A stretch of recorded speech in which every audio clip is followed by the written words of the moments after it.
हिंदी में यूपीएससी की तैयारी से संबंधित प्रोग्राम्स को देखने के लिए सब्सक्राइब करें स्टडी IQIAS हिंदी। पृथ्वी पर ऊर्जा का एकमात्र स्रोत यानी कि the only source of energy is sunlight, यानी कि सूर्य का प्रकाश। और ये जो सूर्य का प्रकाश है, आई थिंक आप सभी को पता होगा कि भाई यही हमारी फूड चेन का एक आधार है। अब अगर मैं आपसे कहूं कि रियलिटी ये है कि जो साइंटिस्ट हैं उन्होंने ऑब्जर्व करा कि आने वाले समय में, यानी कि नियर बाय का टाइम नहीं बट आने वाला समय, अगर मैं स्पेसिफिकली कहूं तो कुछ बिलियन वर्ष के पश्चात, कुछ बिलियन ईयर्स के पश्चात यही सूर्य हम सभी ग्रहों को, यानी कि चाहे वो अर्थ हो या अर्थ के बाहर या फिर अर्थ के ऑर्बिट के अंदर आने वाले जो प्लैनेट्स हैं, इन सारे ही प्लैनेट्स को एक टाइम पर जो सन है ये अपने अंदर जो है वो समा लेगा। यानी कि ये सारे ही प्लैनेट्स जो है वो डिस्ट्रॉय हो जाएंगे और ये क्रश डाउन होके एक एंडिंग होगा हमारे सोलर सिस्टम का। ये बेसिकली स्टडी है। मैं अगर स्पष्ट शब्दों में कहूं तो ये एक नई स्टडी नहीं है, बट इसमें न्यू क्या है तो इसमें जानने योग्य एक वर्ड है जिससे यूज करा गया है व्हाइट डॉर्फ स्टार के नाम से। व्हाइट डॉर्फ स्टार का मतलब है वो तारा जो एक समय पर समाप्त होने के पश्चात जो है वो सिकुड़ जाएगा। डॉर्फ का अर्थ है बौना तारा। फाइन। तो अगर मैं आपसे कहूं तो भाई ये है हमारा ब्यूटीफुल सा सोलर सिस्टम, और इस सोलर सिस्टम में यहां आपको दिखाई देगा द वंडरिंग सन। यहां आपको सूर्य दिखाई देगा, इसके बाद मरकरी, वीनस, और ये है हमारी मदर अर्थ, मार्स से लेकर ये एंड तक यहां नेपच्यून, और लास्ट में आपको प्लूटो भी दिखाई देगा, बट उसे बौने ग्रह की श्रेणी में डाल दिया गया है। अब यहां पर समझिएगा कि एग्जैक्टली जो व्हाइट डॉर्फ स्टार है, या मैं इसे कहूं कि वो तारा जो समय के साथ सिकुड़ जाएगा, छोटा हो जाएगा। अगर हम इसकी चर्चा करें तो ध्यान से देखिएगा कि सहज रूप से किसी तारे का अंत किस प्रकार से होता है, नॉर्मली किसी स्टार का एंड किस प्रकार से होता है। तो समझिए, अब तक जो हमारा ऑब्जर्वेशन है, जनरली जो सन होते हैं यानी कि जो स्टार्स होते हैं, इनकी जो नॉर्मल डेथ साइकिल है या नॉर्मल लाइफ साइकिल कह लें उसे, तो इस कंडीशन पे एक साइकिल जो है वो इस प्रकार से स्टार्ट होती है कि एक स्टार का फॉर्मेशन होगा, और स्टार के फॉर्मेशन के बाद ये जो है वो धीरे धीरे करके न्यूक्लियर रिएक्शन के थ्रू नाभिकीय क्रिया के परिणाम स्वरूप जो है वो ऊर्जा की उत्पत्ति करेगा। ठीक है। अब जब ये ऊर्जा की उत्पत्ति करेगा, ध्यान से समझिएगा, जब ये लाइट इमिट करेगा तो धीरे धीरे करके इसके अंदर की एनर्जी जो है वो कम होती जाएगी, और कम होते होते एक समय पर इसके अंदर जितनी भी न्यूक्लियर एनर्जी है ये एग्जॉस्ट हो जाएगी, ये इमिट हो जाएगी, ये बाहर निकल जाएगी। और इसी साइकिल में इसके चारों ओर जो है वो अलग अलग प्रकार के ग्रहों का निर्माण होगा, और ये ग्रह जो है इस साइकिल के एक चक्र में अपना एक जीवन काल जो है वो कंप्लीट करेंगे। और एंड में होता यह है कि ये स्टार धीरे धीरे करके एक न्यूट्रॉन स्टार्स में चेंज हो जाता है। अब जो न्यूट्रॉन स्टार हैं, धीरे धीरे करके अगर इनका साइज सिग्निफिकेंटली लार्ज है तो ये end of the day black hole बनते हैं। यहां मैं एक बात क्लियर करूं तो याद रखें कि हर एक तारा न्यूट्रॉन तारा नहीं होगा। हर एक तारा जो न्यूट्रॉन तारा बनेगा वो ब्लैक होल भी नहीं बनेगा। साइज पे डिपेंड करता है। अगर ये साइज सिग्निफिकेंटली लार्ज होगा तब तारा अपनी डेथ साइकिल में आते आते एक न्यूट्रॉन तारे में बदलेगा, और ये रोटेट करता है। और याद रखिए कि इसी रोटेट करते हुए न्यूट्रॉन तारे का अंततः एंड होता है ब्लैक होल के रूप में, जहां पर यह कृष्ण विवर का निर्माण करता है। और इसकी जो ग्रेविटेशनल पुल है यह बहुत ज्यादा होता है, और यही कारण है कि यह अपने ऊपर पड़ने वाली जो लाइट है उसे भी रिफ्लेक्ट बैक नहीं होने देता, और इसलिए यह ब्लैक दिखाई देता है। यानी कि वो स्टार जिसका मास अर्थात द्रव्यमान बहुत ज्यादा होता है वो न्यूट्रॉन तारा, और न्यूट्रॉन तारे के बाद वो ब्लैक होल बनता है। क्लियर है। याद रखें कि ये जो प्रोसेस है, ये जो क्रिया है, ये एक लंबे समय तक चलने वाली क्रिया है। ये स्पॉन्टेनियस नहीं होता, ये जल्दी नहीं होता, इसमें बहुत समय लगता है। और मैं स्पष्ट कहूं तो 1000 से लेके बिलियंस में ईयर्स जो है वो इसमें लगते हैं। यानी कि एक तारे को अपनी पूरी जीवन काल कंप्लीट करने में एक लंबा समय लगता है। ओके। अब ये हुआ नॉर्मल कंडीशन। अब सुनिए एक दूसरी कंडीशन जिसके बारे में साइंटिस्ट ने अभी हमें बताया। क्या है ये कंडीशन, तो ध्यान से देखें। अगर मैं आपको यहां दिखाऊं तो भाई व्हाइट डॉर्फ स्टार क्या है, तो जो कल्पना करी गई है सूर्य के बारे में कि नियर अबाउट 6 to 7 बिलियन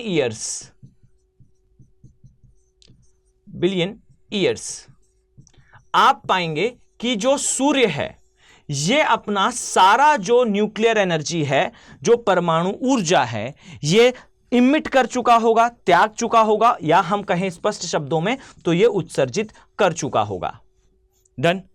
अब जो ज्योग्राफर्स हैं या आप कह लीजिए जो ऑब्जर्वर्स हैं, उनका ये स्टेटमेंट है कि भाई जब ये सारी ऊर्जा को त्याग देगा उस कंडीशन पे ये धीरे धीरे करके जो है संकुचित होना स्टार्ट होगा।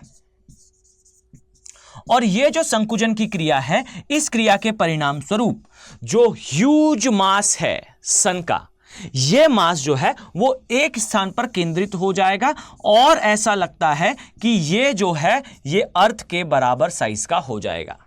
यानी कि सन धीरे धीरे करके सिकुड़ेगा और इस सिकुड़ने की क्रिया में ये साइज में नियर अबाउट अर्थ जितना हो जाएगा। अब जब इतना हाई डेंसिटी ऑफ मास यहां उपस्थित होगा, इतना अधिक द्रव्यमान इस स्थान पर उपस्थित होगा और कॉन्सेंट्रेशन ज्यादा होगा, तब इसका ग्रेविटेशनल पुल अर्थात इसका गुरुत्वाकर्षण बल इतना ज्यादा हो जाएगा कि ये अपने चारों ओर परिक्रमा कर रहे ग्रहों को धीरे धीरे करके निगलना स्टार्ट कर जाएगा और ये ग्रह धीरे धीरे करके इसमें समा जाएंगे। कुछ same feeling like black hole, but यहां पर ब्लैक होल का फॉर्मेशन नहीं होगा। वाई? बिकॉज हमारा सूर्य का आकार, अगर मैं आपको सहज शब्दों में समझाऊं, नॉर्मल लेटर्स में समझाऊं, नॉर्मल स्टेटमेंट में समझाऊं, तो ना ही बहुत बड़ा है और ना ही बहुत छोटा है। यानी कि एक मध्यम आकार के सूर्य या एक मध्यम आकार के तारा को आप जो है वो कल्पना कर सकते हैं।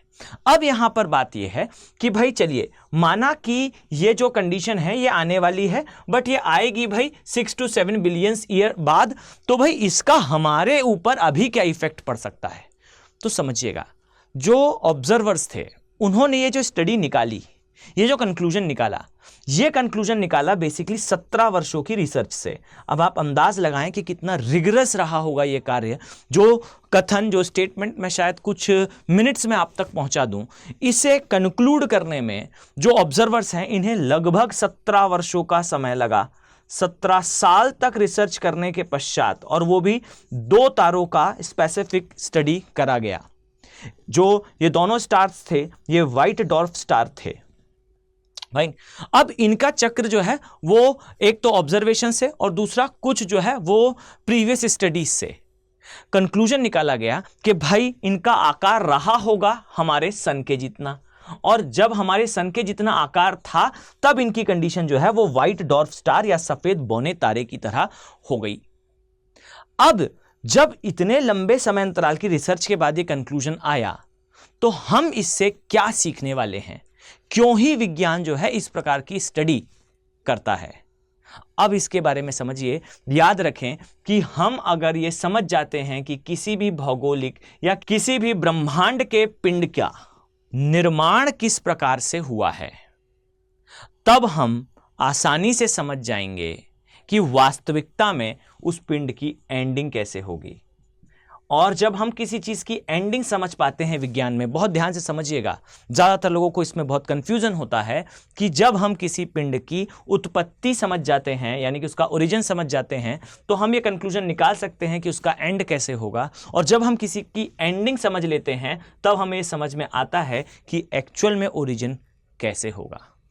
यानी कि हम उस पूरी साइकिल को समझ जाते हैं, जो cycle end of the day जो है वो इस फॉर्मेशन और इस डिस्ट्रक्शन के लिए रिस्पॉन्सिबल है।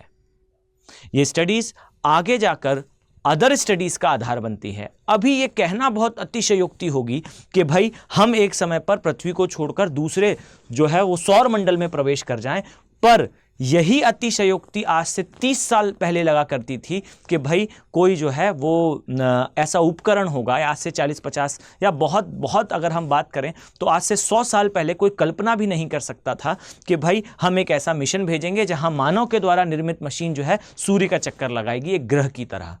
ये कल्पना के समान था।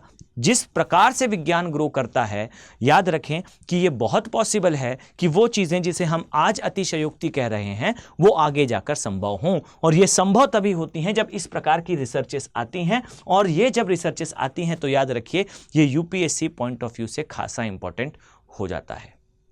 तो यहां आपने एक नया जो है वो डायमेंशन समझा जिसे कहा जाता है व्हाइट डॉर्फ स्टार, जो कि अब समझा जाएगा, अब माना जाएगा कि भाई सूर्य का जो है वो अंतिम परिणति होगी। बट घबराने की कोई बात नहीं है, ये अंतिम परिणति जो है वो बहुत वर्षों बाद देखने को मिलेगी। आई थिंक आपके लिए वीडियो जो है वो इंफॉर्मेटिव रहा होगा। याद रखिए कि स्टडी IQ के जो P2I बैचेस हैं, ये P2I बैचेस में क्लासेस 15 अप्रैल से स्टार्ट होने वाली हैं। ये बैचेस याद रखें कि ये शाम का बैच है, अर्थात ये इवनिंग का बैच है, इस मंथ का फ्रेश बैच है। याद रखिए कि इस बैच में आपको अब से, मतलब इससे पहले तक स्टडी IQ के जो P2I बैचेस थे, इनमें आप पाएंगे कि बुक्स प्रोवाइड नहीं करी जाती थी, बुक्स आपको जो है वो अलग से परचेज करना होती थी। अब आपको बुक्स को परचेज करने की अलग से आवश्यकता नहीं है। ये जो बुक्स हैं आपको इसी कॉस्ट पर इंक्लूडेड फॉर्म में देखने को मिलेंगी। ये कॉस्ट आपका 29,999 होगा। यहां विशेष ध्यान रखें कि ये कॉस्ट तभी होगा जब आप फैकल्टी कोड, जो कि मेरा यहां मेंशन है, AK लाइव कोड का यूज करें। AK लाइव कोड को यूज करने पर आप इजीली इस कोर्स का पार्ट बन पाएंगे, मिनिमम कॉस्ट पर बन पाएंगे। अदरवाइज जो कॉस्ट है वो आपको 37,000 के आसपास दिखाई देगी, जो पोर्टल पे मेंशन होता है। तो अगर आप स्टडी IQ के P2I बैचेस में जुड़ना चाहते हैं तो मिनिमम कॉस्ट के लिए पहली चीज तो AK लाइव कोड का यूज करें, और दूसरी चीज इस बैच में जो सबसे इंपॉर्टेंट फीचर है दैट इसमें आपका मेंस रेसिडेंशियल प्रोग्राम भी है, यानी कि प्री क्वालिफाई होते ही हम आपको अपने स्थान पर अपने प्रेमाइसेस में सारी तैयारी के लिए यहां बुला लेंगे। साथ ही इसमें क्रैश कोर्स भी फ्री ऑफ कॉस्ट इंक्लूडेड है, जिसे सक्सेस इन प्रीलिम्स प्रोग्राम के नाम से जानते हैं। और इसके साथ ही इसमें जैसा मैंने बताया बुक्स के अलावा टेस्ट सीरीज, 1-to-1 मेंटरशिप भी इंक्लूडेड होगी। So I think this is a best package, this is a best deal for your UPSC journey. इस उम्मीद के साथ कि मैं आप सभी को आने वाले समय में इन बैचेस में देखने वाला हूं। मिलते हैं नेक्स्ट वीडियो में। Have a very nice day. Thank you. Hindi में UPSC की तैयारी से संबंधित प्रोग्राम्स को देखने के लिए सब्सक्राइब करें स्टडी IQ IAS हिंदी।